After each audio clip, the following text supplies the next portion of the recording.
Moggcast, a fortnightly conversation with Jacob Rees Mogg about the topics of the day.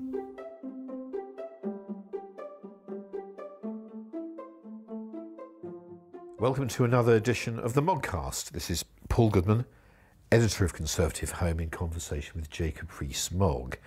Jacob, good morning, and how are you getting on with your new neighbour? Good morning. It's very intriguing about my new neighbour moving in. I've chatted to him when he's been protesting. He's perfectly civilised. We just don't agree. And it's interesting that he's been provided with such convenient accommodation. I mean, the cost of ruining your reputation as a working man, the area in which you live, it costs a bit.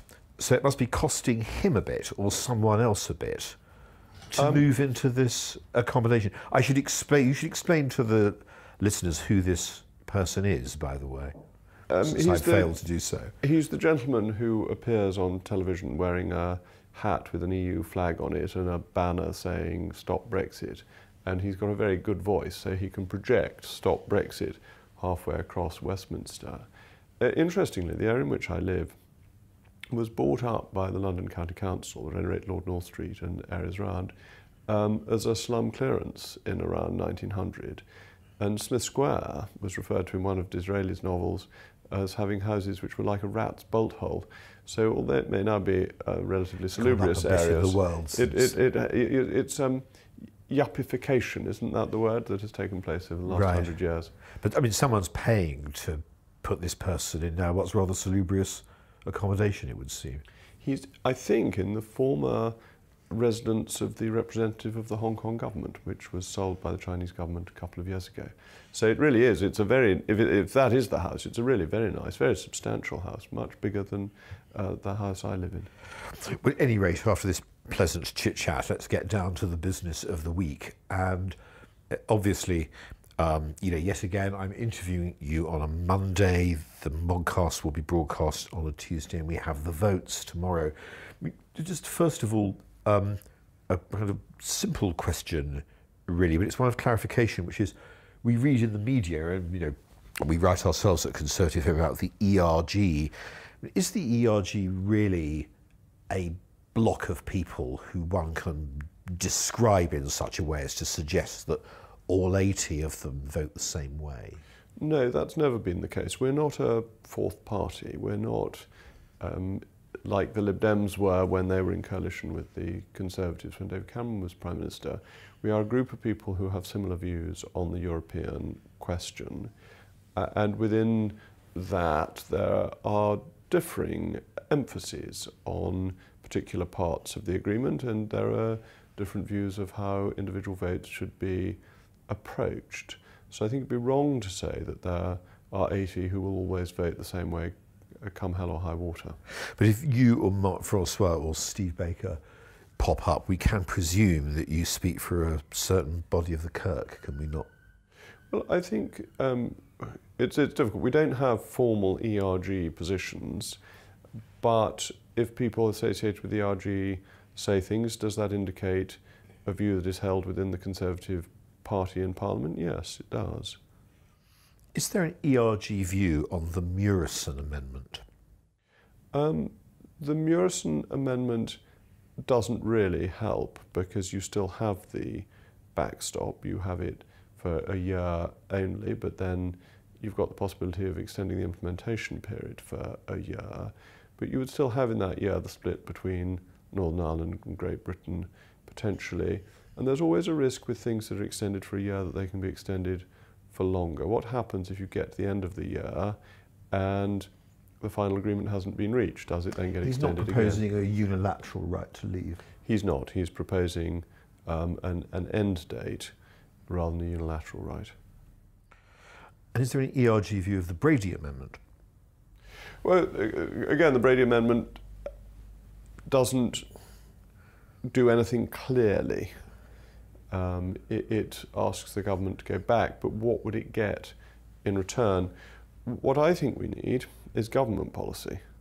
We need the government to stand up and say, this is what we're doing, this is our approach, and then people can say, okay, that's fine. As long as it's a backbench amendment, it's not clear where it would be going. And so what's the point in voting for it? Just as a point of clarification on the Brady amendment, I think he's suggesting that although he's not seeking to amend the text of the withdrawal agreement, he is proposing something that would be legally binding in a codicil and therefore would remove the backstop.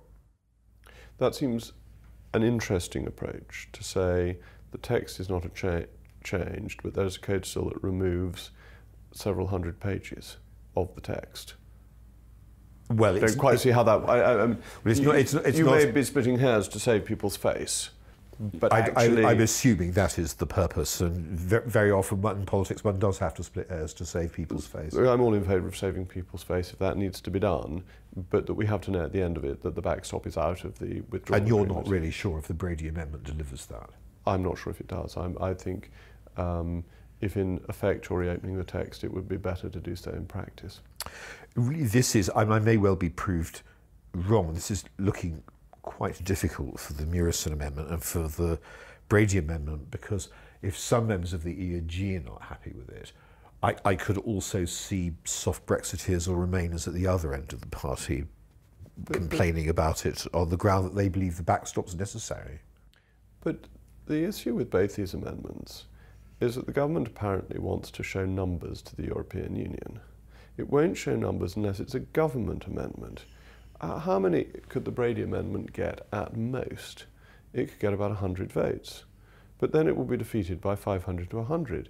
So instead of looking as if there is movement in that direction, it will look as if there's movement in precisely the other direction, unless the government abstains. But the job of the government is to give a lead in these circumstances. Just a bit of further grist to that mill, perhaps. It's not inconceivable, is it, that the Speaker might not select the Brady Amendment or the Murison Amendment? That's absolutely true. The Speaker has considerable discretion in the amendments that he selects. But it would be harder for the Speaker, surely, not to select a government amendment. I think it would be extraordinarily unusual for the Speaker not to accept a government amendment, and I think he would feel that he had to accept a government amendment because routinely the government has a majority in the House and the Speaker wishes the House to have its ability to express its will. Are you expecting a government amendment? Hoping but not expecting. And this is clearly where you've wanted to take the conversation, and it's a perfectly sensible place to take it for what it's worth. We've been arguing the same point on Conservative Home in the last few days. Namely, if you can't be sure the Speaker will select these other amendments anyway, if it's more likely he would select a government amendment, and if in any case you want the government to take a position, then surely the government must take a position. So why isn't the government taking a position? That I don't know. I mean, I thought Nicky Morgan's article this morning spelled it out very clearly. I find very little difference between what she's saying and my view. I don't know. I think the government is, of course, nervous because it lost heavily last time, and it would want to be confident that it would at least have a decent vote for whatever it proposes. But time is running short. By the time this is broadcast, there will be very little time left. But if the government were to put down an amendment, it needs to build up support for it. And it can't do that in a few hours. It needs a little bit of time to explain to people, put the background to it. And that's the difficulty with backbench amendments, is that you don't know what effect they would have on government policy. Whereas if it's a government amendment, even a simple one, the government could fill it out and say, well, by changing the Irish backstop, we mean this, and then people have a much better idea of what they're voting for. Would a unilateral right to leave the backstop be acceptable to you? The whole backstop's got to go. Yeah, the backstop has to go. Who's going to be carrying out these negotiations? Who will be deciding in 2022 whether we are in or out of the backstop? You could find that it was a unilateral right not being exercised by a socialist government, that we voted to leave the European Union and leave we must do, whereas this backstop issue is simply delaying our departure and could delay it for a very long time. I mean, let me put a point of view to you that no doubt's been put to you before, but it's worth putting again, I suppose, which is, look, aren't you really letting the best be the enemy of the good, indeed the enemy of getting anything at all, that if you carry on like this, the Prime Minister's not going to get a deal, you won't get no deal, you will get extension and therefore possibly in the end revocation? I think the risk on that has to be balanced against the unsatisfactory nature of the deal as it is agreed at the moment, the withdrawal agreement. There are compromises that people are willing to make, but the backstop as currently constructed is not one of them because it keeps us under large swathes of European law for a potentially indefinite period. So we haven't really left. So what you're saying is, look, here is the Theresa May deal, which doesn't give you all of what you want, indeed doesn't give you a lot of what you want. It's £39 billion for nothing, and you're potentially tied to EU law in certain areas for a long time. There is a risk that people will use obstruction to this to stop Brexit altogether. But bear in mind how sensitive people are when you accuse them of that. Even Yvette Cooper is insisting she's not trying to stop Brexit. Now, I don't actually believe this. I think the people who are seeking delay are seeking to stop Brexit. You think Nick Bowles is trying to stop Brexit? Oh, yes, yes, yes. This is all about stopping Brexit. This is not about delay. It's about no longer accepting the referendum result. And I don't think anybody could vote for the Cooper Amendment who did not want to stop Brexit. So there is a risk that these forces have their way, but it is nonetheless interesting that they are careful to say that is not what they want to do, that they in fact have accepted the referendum result. So the risk that they go the whole way and they get a majority in Parliament to go the whole way is, I still think, pretty small. So you are faced with alterations to Mrs May's deal, which I think is a reasonable possibility, or leaving on the 29th of March with no deal. Is that right? Because the counter-argument is once you extend, and with a bill they may well be able to extend, once you extend, it's for the sake of the argument like virginity, you've lost it. It's a thing that you cannot go back on. Once you've done it once, it becomes easier to do it again, and again, and again, and again, if the EU is willing. And in that way, slowly the resistance to revocation by way of a second referendum breaks down. That's the risk, it would be said. I think the chance of it being revoked is slim, and I think the political effect of going down this route would be very strong. Bear in mind, over 400 constituencies voted to leave, and therefore to go against that is difficult. And MPs will face a choice on Tuesday when it comes to the Cooper Amendment of deciding whether they are trying to frustrate Brexit or not. Is there a risk instead, from your point of view, that there's extension, but instead of settling on a second referendum with an eye to revocation, the House settles on Norway Plus, which from your point of view would be Brexit in name only and arguably worse than staying? Well, nothing's worse than staying. I think there's very little support for Norway Plus. It doesn't seem to have traction. Indeed, rather the reverse, that as people have looked at it, it's one of those things that people thought, oh yes, that's a good idea. Then they looked at what it would actually mean, and as they've got into the detail of it, they've come to the conclusion that Norway doesn't work. The City of London cannot be a rule taker. You cannot have a situation where rules just flood into the UK without any say over them, and you have none of the advantages of your own trade policy. So I don't see that I don't see Norway's getting traction, and the loser's vote is getting the reverse of traction. I read somewhere today, and it may well be completely untrue, I'm simply raising it as a thought point, that it was claimed that the Prime Minister said privately that whatever happens, she will not allow no deal. Well, then she shouldn't have pushed through legislation that provides for no deal. You're accepting it's possible that she does think that? I don't have the greatest insight to the Prime Minister's inner thoughts, and it would be wrong of me to claim that I did.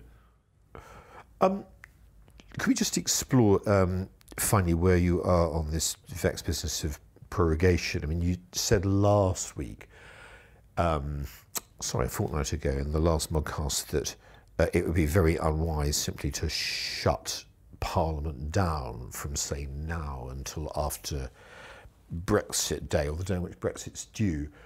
But you're not against prorogation, are you? Because prorogation doesn't necessarily mean that. No, that's absolutely right. Prorogation will happen anyway in April. So people who are getting frankly upset about prorogation don't know that this is a routine part of our constitution, and all laws that are not passed in that session, subject to certain qualifications, fall. And this is why most backbench bills, private members' bills, fall, is because of prorogation. They're just finished off. It's not unusual, and it's a tried and tested part of our constitution. My view of prorogation is that the government could, in extraordinary circumstances where the normal forms of the House of Commons have been broken, decide that it was going to use prorogation in a way that hasn't been used recently, but was used to help get bills through under the Parliament Act to get into a new session and things like that. So it is something that has been used within living memory. When was it last used, by the way? I think it was used in the 1940s. There's not a danger that the Queen would be dragged into the vulgar business of party politics? Definitely not. It's not a decision of the Queen.